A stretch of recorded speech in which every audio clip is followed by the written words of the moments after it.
ए छोकरी, उसका नंबर दे, देखता हूँ, मैं बात करता हूँ। 9837। हाँ हाँ, रुक रे, हो गया, मिला रहा हूँ। हाँ हाँ हाँ, मिला। हाँ, मिलाता हूँ। हाँ हाँ हाँ। ए क्यों इंजेक्शन क्यों नहीं लगाता रे? कोरोना का टाइम चल रहा है, वैक्सीन लगवा के आ। हाँ, मैं डॉक्टर बोल रहा हूँ, वैक्सीन लगवा बे। जल्दी आ जा। नहीं लगवाऊंगा रे, फाड़ दूंगा तुझे। क्या समझता है? क्यों वैक्सीन नहीं लगवाएगा? ए क्या बोल रहा है? नहीं लगवाऊंगा, ठंड में नहीं लगवाऊंगा वैक्सीन। क्या हो जाएगा? क्या कर लेगा तू रे? नहीं लगवाऊंगा। ए सुन, कोरोना चल रहा है, मोदी बाबा का आदेश है, वैक्सीन लगवा के जा रे। नहीं तो तेरा क्या हाल होगा। ए मैं नहीं लगवाऊंगा, मोदी बाबा मुझसे आके बोले नहीं है कि मैं वैक्सीन लगवाऊं।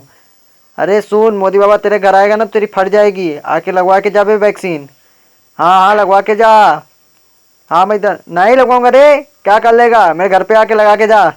हाँ हाँ, मैं तुझसे हटता नहीं हूँ। ठीक है।